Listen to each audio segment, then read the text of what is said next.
The knife was already at his throat before Cale Arden even looked up from his drink. "You're late paying your tab, Swordsman," the bartender said, though the blade in his hand said this was about more than a tab. Cale didn't move.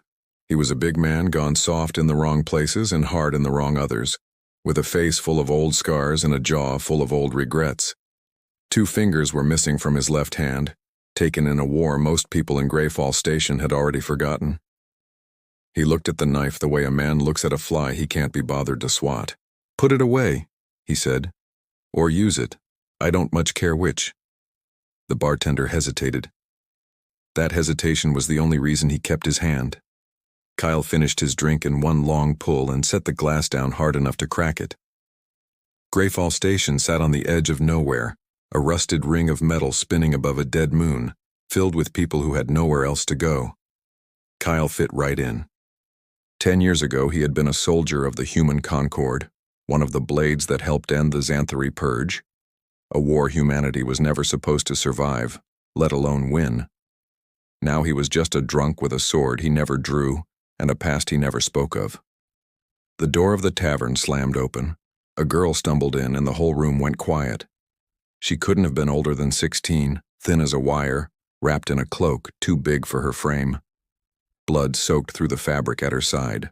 Her eyes found Cale's, not the bartender's, not anyone else's. And something about the way she looked at him made his stomach turn cold, like she already knew him. She took 3 more steps and collapsed at his feet. For a moment, nobody in the tavern moved. Then Cale saw it, a mark on her wrist, glowing faintly beneath her skin, pulsing slow and steady like a heartbeat that didn't belong to a human body. He had seen strange things in the war. He had never seen anything like that. "Help me," she whispered. Her voice was barely there. "Please. They're close." Kyle didn't answer. He hadn't helped anyone in 10 years. Helping people was how you got them killed. The door burst open again. 3 men walked in wearing the black and silver armor of bounty hunters, the kind who worked jobs no honest company would touch. The one in front held up a data slate showing the girl's face, and beneath it, a number so large half the room gasped. "Kill order," the lead hunter said, loud enough for everyone to hear. "Signed by the Threll Dominion. Signed by the Vasca Conquered." He paused, and something like disbelief crossed his face. "Signed by the Human Council." Kyle's blood went cold. He had fought under the Human Council's flag. He had bled for it. He had never once heard of the Council signing a kill order on a child. "She's just a girl," the bartender said, backing away. "She's a bounty," the hunter said, and raised his weapon. Cale still didn't know why he did what he did next. Maybe it was the mark on her wrist. Maybe it was the way she'd looked at him like she already trusted him with her life. Maybe, after 10 years of being nothing, some small dead part of him simply woke up and refused to watch another child die in front of him. He stood, and for the first time in a decade he drew his sword. The blade was old, Concord forged, the metal dulled from neglect, but still true. The hunters laughed, and that was their mistake. Cale had once been called the finest blade the Concord had ever trained, a title he'd spent 10 years trying to forget. His body remembered even if his mind had tried to bury it. He crossed the room in 2 steps and cut the first hunter down before the man's weapon cleared its holster. The second fired wild, the shot scorching the wall above the bar, and Cale's blade opened his arm to the bone before he could fire again. The third turned to run. Cale let him go. He didn't have the stomach for a third kill, not tonight, not after 10 years of telling himself he was done with killing. The tavern was empty of customers in seconds, everyone scattering into the corridors of the station. Kyle knelt beside the girl who hadn't moved, whose blood was pooling dark on the floor beneath her. "Why?" he said, his voice rough from disuse. "Would the Human Council want you dead?" Her eyes fluttered open. Up close they were an unnatural shade of gold, catching the dim tavern light like something that didn't belong in this galaxy, in this century, in this life. "You already died for me once," she whispered. "Don't you remember?" Kyle went still. He had no memory of this girl. He had never seen her face before tonight, was certain of it, the way a man is certain of his own name. And yet something in her words struck a nerve buried so deep, he hadn't known it was still alive. A flicker of a memory that wasn't a memory, a feeling of standing over someone bleeding, of a promise made in a life he couldn't place. "I don't know you," he said, though his voice shook on the last word. "You will," she said. "You always do." Right before the end. Outside the tavern, more footsteps echoed down the corridor. Many more. The two dead hunters had not come alone, and word of a bounty this large would already be spreading across every channel on the station. Kyle looked down at the girl bleeding out in his arms, at the mark glowing softly on her wrist, at the wreckage of two men he'd killed to protect a stranger he had never met, and understood, with a sick and certain dread, that whatever this girl was, whatever she carried inside her, the galaxy itself seemed to want her erased, and somehow, impossibly, some broken piece of him had already decided he wasn't going to let that happen. The footsteps grew louder. Voices barked orders in 3 different alien tongues. Kyle sheathed his sword, scooped the girl into his arms, and ran for the only exit he knew wouldn't be watched. A maintenance shaft that led down into the guts of the station, into the dark, into whatever came next. Behind him, the tavern door blew off its hinges. The maintenance shaft stank of oil and rust, and somewhere above them, the sound of boots on metal grating told Cale the hunters hadn't given up. He pressed his back against a support strut. The girl cradled against his chest, her breathing shallow but steady. The wound on her side had stopped bleeding faster than any wound he'd ever seen. That alone told him she was not what she looked like. "What's your name?" he said quietly. "Ren." She said it like she wasn't entirely sure it was true. "That your real name? Does it matter?" Cale almost laughed. 10 years of silence, and the first real conversation he'd had was with a girl who answered every question with another question. He shifted her weight and moved deeper into the shaft, away from the voices above. They emerged an hour later into the lower docks, a graveyard of broken ships and cargo containers where nobody asked questions because everybody down there was hiding from something. Cale found an old freighter with a busted hull plate, dragged Ren inside, and finally let himself breathe. In the dim emergency lighting, he got his first real look at her. The mark on her wrist had dimmed to a faint glow, barely visible now. Her golden eyes tracked every shadow in the room like she was cataloging exits. She moved like a soldier, not a frightened girl. "The bounty," Kyle said. 3 governments. That doesn't happen. Governments don't agree on anything, let alone a kill order on a teenager. "They're not trying to capture me," Ren said. "Read the order again. It wasn't a capture bounty. It was for erasure. Records, DNA, everything.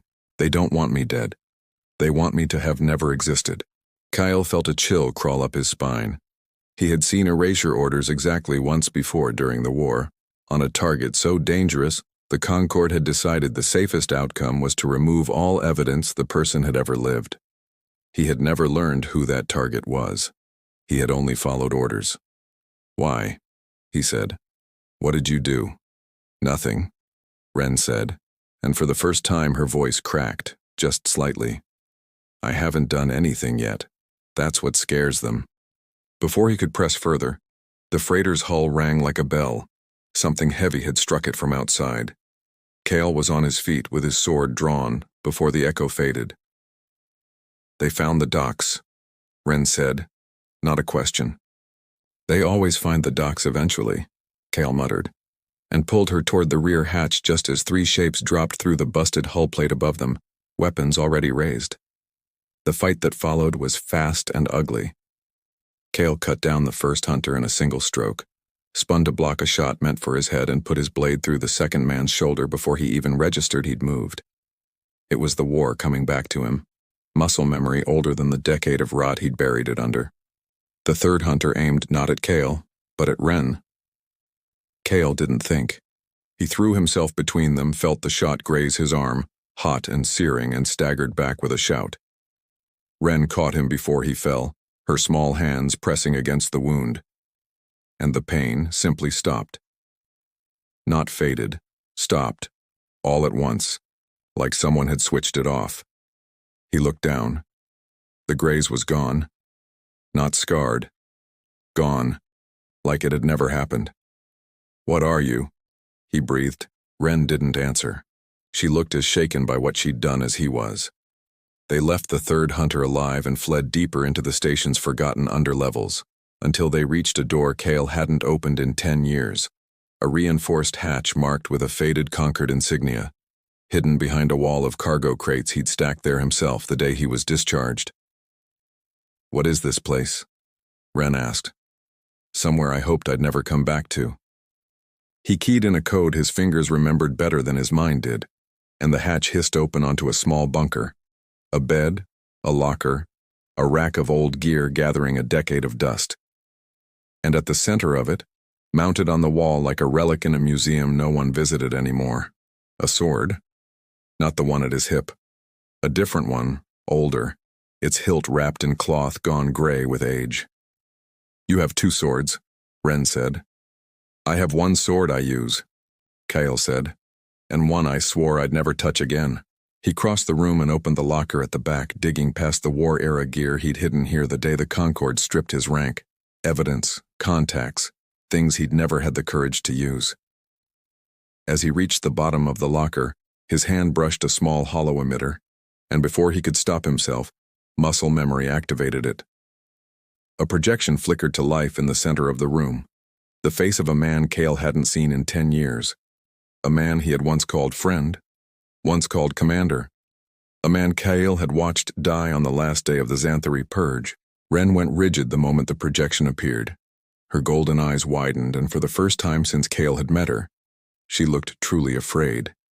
The recording's eyes seemed to find hers directly, as if the man recording it had known, somehow, exactly who would be standing in this room when it played. "If she's awake," the dead man's voice said, flat and grim, "then the silence has already begun." The projection flickered and died. Cale turned to Wren, his mouth dry. "You knew him." Wren didn't answer. She was staring at the space where the projection had been, her hands trembling, her voice barely a whisper when she finally spoke. "He's supposed to be dead." "He is dead," Cale said. "I watched him die." "Then who recorded that message?" Wren said. "And how did he know my name before I was ever born?" Neither of them slept that night, though the bunker was safe and the hatch was sealed tight. Kyle sat with his back against the wall, the old sword within reach, watching Wren stare at nothing. The recording kept playing in his mind on a loop, his commander's voice, words that made no sense, a name spoken like a warning. "You need to tell me what you are," Kyle said finally. "Not who. What?" Wren pulled her knees to her chest. "I don't fully know anymore. I remember pieces. Waking up in different places, different years, sometimes different bodies, always with people trying to kill me before I remember too much." She looked at him. "I remember dying, Cale. More than once. I always wake up again, younger, with holes in my memory. This time, some of it is starting to come back faster than before.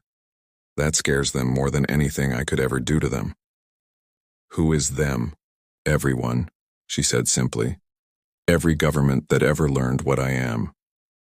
A knock came at the hatch, not hostile, deliberate, 3 slow raps followed by 2 quick ones, an old Concorde recognition code Cale hadn't heard in a decade.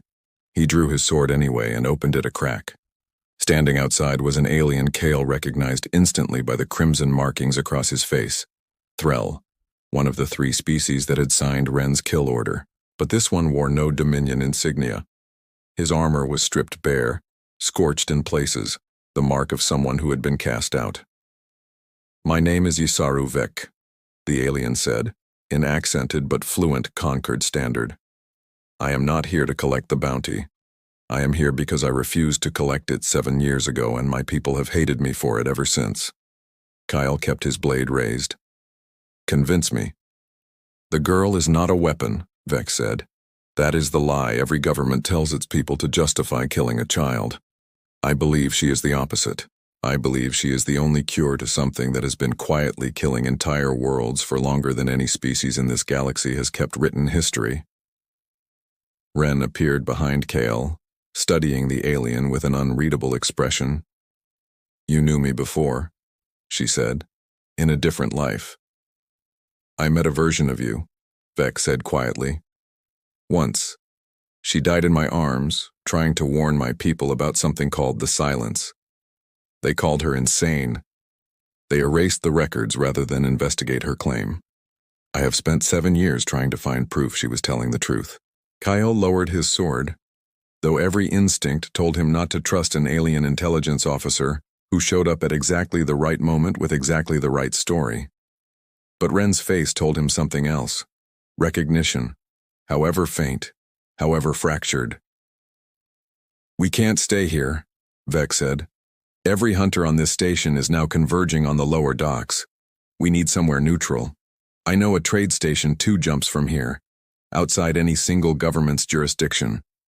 We can disappear there long enough to think." They left within the hour, Vec's small stealth craft slipping out of Greyfall's shadow undetected. The trade station, when they arrived, was a sprawling wheel of 100 different flags and 1,000 different tongues. The kind of place built specifically so no one government could claim it and no one government could police it. It should have been safe. It wasn't. They had barely docked when the first reports came in over the station's open channels. A section on the far ring had gone dark. No explosion, no attack signature, just silence, spreading outward like ink in water. Kyle watched through a viewport as an entire district of lights simply switched off, section by section, in perfect sequence, as if something were consuming the station 1 room at a time. "That's it," Ren whispered, her voice hollow. "That's the Silence." They ran toward the evacuation corridors, but the crowd was already descending into panic. People screamed as the darkness crept closer, and Kale realized with dawning horror that it wasn't just lights going out. People were vanishing inside it, not dying, not burning, simply ceasing, mid-sentence, mid-step, as if reality itself forgot they had ever been there. A mother reached for her child's hand as the static wave rolled over them. Only the mother's hand closed on empty air. The child was simply gone, and the mother's scream cut short a heartbeat later as the wave took her too. Kale grabbed Ren and ran, Vec close behind, cutting through the panicking crowd toward the docking ring. The white static spread faster than they could outrun it, swallowing corridors, swallowing sound itself. Kale realized he couldn't hear his own boots hitting the deck anymore, couldn't hear his own breathing, the world going silent around the edges of his vision. Ren stopped running. "Ren, move!" Kale grabbed her arm, but she was frozen, staring at the wall of static bearing down on them, her golden eyes wide with a terror that went far deeper than fear of death. The mark on her wrist flared white-hot, and she screamed a single word into the collapsing silence. A name that wasn't her own, torn from somewhere deep and ancient inside her. "Elira!" The static wave stopped. It didn't retreat. It simply froze inches from them, crackling like a held breath. And all around them, every Threll, every Vaska, every alien of every species on that station dropped to their knees at once, voices rising in a ragged unison whisper of the same word over and over, a prayer none of them seemed to consciously know they carried. Kale stood in the center of it, sword forgotten in his hand, staring at the girl he had sworn to protect. A girl who had just brought an extinction event to a dead stop with a single word, and who now looked more frightened of herself than of anything chasing her. "Ren," he said carefully, "what did you just do?" She turned to him, and for the first time, her golden eyes were full of tears. "I didn't do anything," she whispered. "Something inside me did. And I think it's starting to wake up." The static hung frozen in the corridor for 11 full seconds before it finally receded, pulling back like a tide, taking its silence with it. Around them, aliens of a dozen species rose slowly from their knees, some weeping, none of them able to explain why. Vec was among them, staring at Ren with an expression Kale couldn't read. Not fear exactly, and not reverence either. Something closer to grief. You need to tell us the truth now, Kyle said. All of it. No more half answers. Vec nodded slowly and led them to a maintenance office off the evacuation corridor, sealing the door behind them. Whatever composure he'd worn since Greyfall Station had cracked. His hands trembled as he sat. Elira, Vec said, is not a name in any language spoken by a living species. It exists only in the oldest fragments of scripture my people still keep, writings so ancient that most Threll scholars believe they are myth, not history. Elira was the name given to a region of the galaxy. Your galaxy, the one humanity calls home. Kyle felt the floor tilt beneath him, though nothing had moved.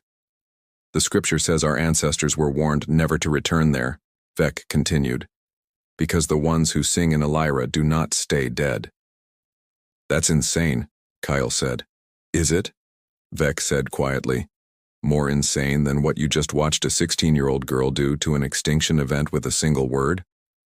Ren sat very still, her hands folded in her lap, staring at nothing.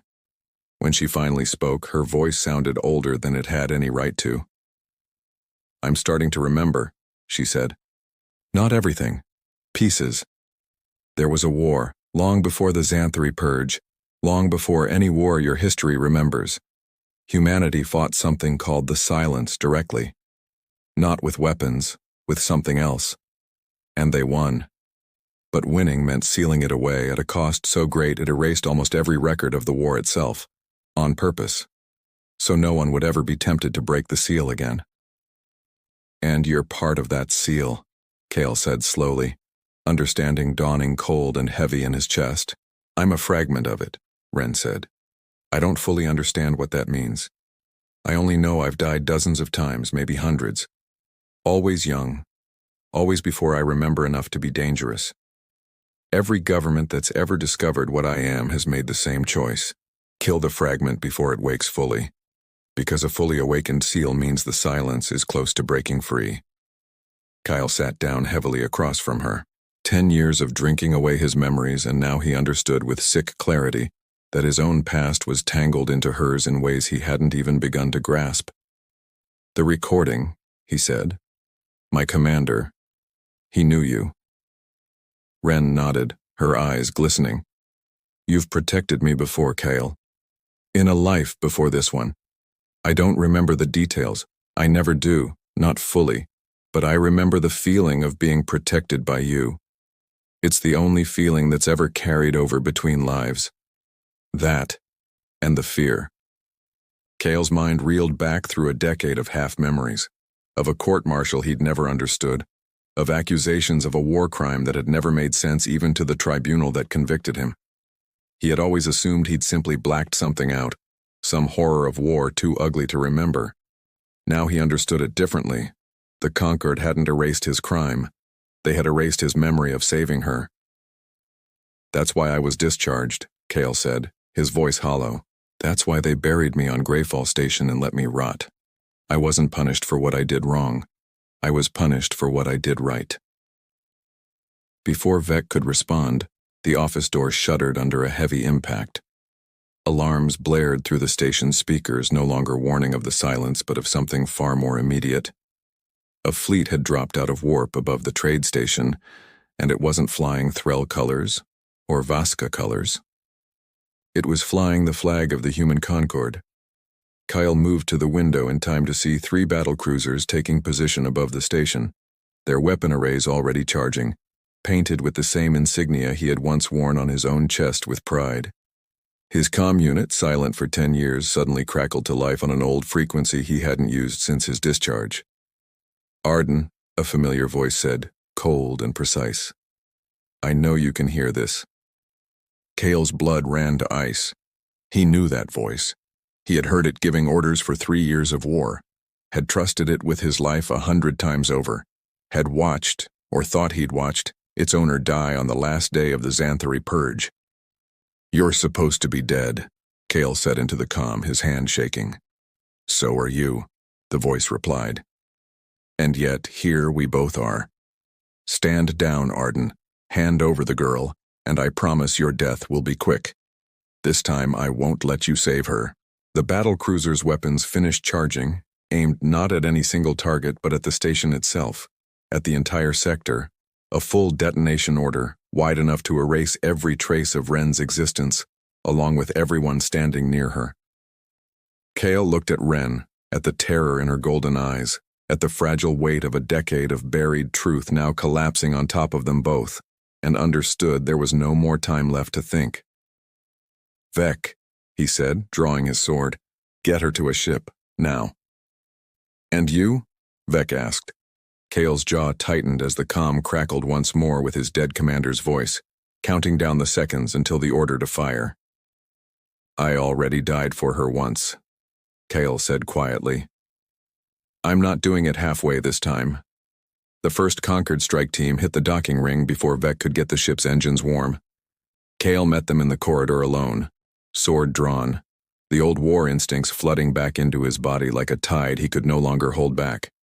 These weren't hunters or mercenaries. These were soldiers of the human Concord, trained the way he had once been trained, moving with discipline instead of desperation. He recognized their formations. He had taught some of them. He cut through the first two before they could level their weapons, ducked under a burst of fire that scorched the wall behind him, and drove his blade through a third soldier's shoulder rather than his chest. Some last shred of mercy refusing to let him kill his own countrymen if he didn't have to. "Fall back," he shouted at the survivors. "You don't know what you're protecting them from." None of them listened. None of them ever did when the order came from high enough. He fought his way down the corridor, buying time, every strike drawing on 10 years of buried muscle memory his body had never really forgotten, only silenced. Behind him, he heard the whine of Vec's ship engines finally spinning up to speed. Then the corridor ahead of him cleared, and his former commander stepped through the smoke. Commander Rain Dassin looked older than Kale remembered, gray now threading through hair that had once been black. A scar across his jaw that hadn't been there the day Kale watched him die on the Xanthri battlefield. He carried a blade of his own, Concord forged, identical in make to the one Kale carried. "You're alive," Kale said, his voice raw. "I never died," Dassin said. "The Concord needed a version of that day that didn't include the truth. My death was easier to write into the record than what actually happened." "Which was what?" "You," Dassin said, "cutting down an entire strike team to protect a girl who wasn't even supposed to exist yet. You don't remember it, because we made sure you wouldn't. It was cleaner that way. Merciful, even. We gave you a war crime you could live with instead of a truth that would have broken you." Kale's grip on his sword tightened until his knuckles ached. 10 years of half-memories, of nightmares he couldn't place, of a guilt he'd never understood the shape of, all of it clicking into place with a violence that hurt worse than any wound. "You erased my memory of saving her," Kale said, "and then you punished me for a crime I never committed." "We gave you mercy," Dassin said. "The truth would have destroyed you. This way, you got to live, even if it was a small, broken life. That's more than most people get once they learn what she really is." "She's a person," Kyle said. "She's a door," Dassin said. "And doors get opened, Arden. Every cycle, someone opens her a little further, and every cycle the silence gets a little closer to breaking free completely. This isn't cruelty. It's survival. Hand her over and this ends quietly. Refuse and I detonate this station myself." Kale thought of Ren's face, the terror in her golden eyes when the static had frozen inches from her skin, the way she had looked more afraid of what she carried inside her than of dying. He thought of 10 years wasted in a bottle, mourning a crime that had never been his. "No," Kale said. The duel that followed was the hardest fight of Kale's life. Dassin had trained him, knew every habit his body carried, countered strikes before Kale even fully committed to them. Sparks flew where their blades met again and again down the length of the corridor, the Concord soldiers behind Dassin holding fire, watching their commander settle a debt 10 years unpaid. Kale took a cut across his ribs, another along his forearm, blood soaking through his shirt, but he kept moving, kept forcing Dassin back step by step toward the docking bay, toward the ship where Ren and Vec waited. You can't win this, Dassen said, breathing hard. I don't need to win, Kale said. I just need to buy her enough time. Behind Dassen, the corridor shuddered as Vec's ship powered its engines to full burn, ready to launch the moment Kyle cleared the bay doors. Dassen's eyes flicked toward the sound, and in that half-second of distraction, Kyle saw his opening and took it, disarming his old commander with a strike that sent Dassen's blades skittering across the deck. He didn't kill him. He couldn't. 10 years of hatred toward a man he thought had died honorably evaporated the moment he realized Dassen was just another soldier following an order he hated, same as Kyle had once been. Get out of here, Kyle said, backing toward the bay doors. While you still can. He turned and ran, Dassen's voice chasing him down the corridor, no longer angry, just tired. It won't matter, Arden. She can't wake fully without unmaking herself. You're not saving her. You're just delaying the only way this ever actually ends. Kyle reached the bay in time to see Vec's ship hovering just inside the open doors, ran at the ramp reaching for him. He sprinted the last stretch, threw himself aboard as the ramp sealed behind him, and the ship rocketed clear of the station just as the first Concord battlecruiser opened fire on the section they'd left behind. The station's docking ring vanished in a silent flash of white light behind them. Kyle collapsed against the cargo hold wall, blood soaking through his shirt, chest heaving. Wren knelt beside him immediately, her hands pressed to his wounds, and once again the pain simply stopped, the injuries closing beneath her touch like they'd never happened. You shouldn't have done that, she whispered, tears on her face. You shouldn't have fought them for me. Family, rasped Vec from the pilot's seat, his voice heavy with something that sounded almost like awe. Sacrifice everything without being asked to. I have studied 100 species across this galaxy, and I have never once seen anything like what your kind does for people they've known for only days. Kale managed a weak, exhausted smile, though it faded fast when he saw the look on Wren's face. Not gratitude, but dread. Kale, she said quietly, there's something I haven't told you. Waking fully doesn't just risk letting the silence loose. It also means everything I am now, everything you've come to know, this version of me, disappears. And I only have minutes left before it happens, whether I want it to or not. Behind them, an alarm began blaring on the ship's console. Vec's voice, tight with sudden fear, cut through the hold. We have a problem. The silence isn't just loose again. It's tracking us. And it's closing fast. The white static appeared first as a ripple on the ship's rear sensors, small and distant, and grew larger. With every second, Vec watched it on the display. It's not chasing the ship, Wren said, her voice strangely calm now, the calm of someone who has run out of places left to run. It's chasing me. It always does, eventually. This is usually the part where I die. Kale pulled himself upright despite the pain still lingering in his bones. The wounds Wren had closed but not fully erased. Then we find another way. There's always another way.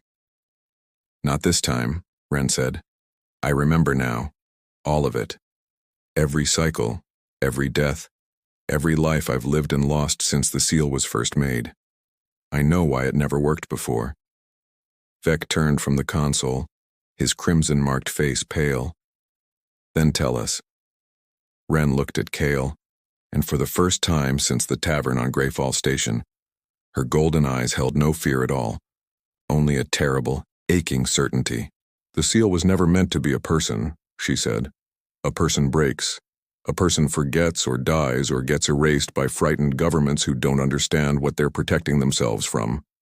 Every cycle has ended the same way because every cycle tried to seal the silence inside someone alone, and being alone is what eventually breaks the seal. Then what does work? Kyle asked. Someone has to carry it with me, Wren said. Not power, not sacrifice of life, memory. All of it. Every cycle, every war, every death, everything I am and everything I've been. Someone has to hold it whole, willingly, so I don't have to hold it alone anymore. That's the piece every cycle before this one was missing. Nobody was ever willing to carry that much pain for someone else, not really, not all the way to the end. Kyle understood before she finished speaking, and the understanding settled into his chest like a stone. "You want me to take your memories," he said. "I want you to have a choice about it," Ren said, tears finally slipping down her face. "Every other person who has ever met me across every cycle either tried to kill me or tried to use me. You're the only one who ever just tried to protect me, without needing a reason." Commander Dassin was right about one thing. This isn't cruelty. It's the only mercy that's ever actually worked. "What happens to you?" Kyle asked. "If I do this?" "I wake up," Ren said. "Free, mortal, human, or close enough to it. Alive, for real, for the first time in longer than I can count. But I won't remember any of this. I won't remember you." Her voice broke on the last words. "And you'll remember everything. Every cycle, every death, all of it, forever. That's the cost. It's not fair to ask you to carry it, I know that. I'm asking anyway, because the silence is almost here, and I would rather disappear from your memory than watch you disappear from the universe because of me." The static on the sensors was close now. Close enough that the ship's hull had begun to hum with a low, wrong vibration, sound itself starting to fray at the edges of the cargo hold. Kale thought of 10 wasted years in a bottle, mourning a crime he never committed, punished for the one truly good thing he had ever done. He thought of a girl collapsing at his feet in a tavern that no longer existed, saying words he hadn't understood until now.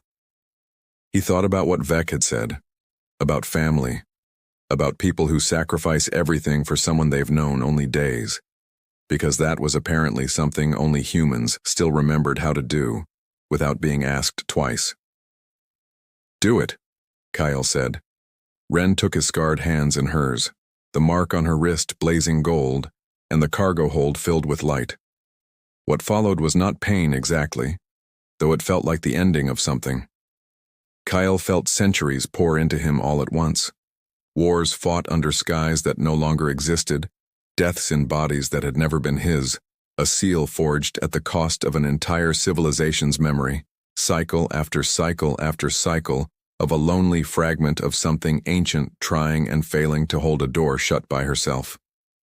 He felt Ren's fear in every one of those cycles, and beneath the fear, a stubborn flicker of hope that had never once gone out, not in all that time, not until now. The static outside the ship shuddered, recoiled, and finally, silently, dissolved into nothing. When Kale opened his eyes, Ren was still there, but different, smaller somehow, ordinary, the golden light gone from her eyes, replaced by simple brown, human and unremarkable and utterly alive. She looked at him with the polite confusion of a stranger. "Who are you?" she asked. Kale's chest ached with a grief he hadn't earned the right to explain to her. "Nobody important," he said quietly. "Just someone who helped you get somewhere safe." Vec watched the exchange in silence, understanding written plainly across his face, and said nothing more about it, then or ever again. They left Ren 3 weeks later on a quiet, agricultural world far from any Concord border, with a new identity Vec had arranged, and a life, finally, entirely her own. She hugged Kale goodbye without knowing why the embrace made his eyes burn, and walked into her new life without a single memory of the man who now carried the entire weight of who she used to be. Months passed. Kale took work as a caravan guard along the trade routes near the border. The pay small, the danger constant, the memories of 100 lifetimes settling slowly into something he could almost carry without breaking. He kept both swords now, the one he'd always used, and the one he'd sworn never to touch again.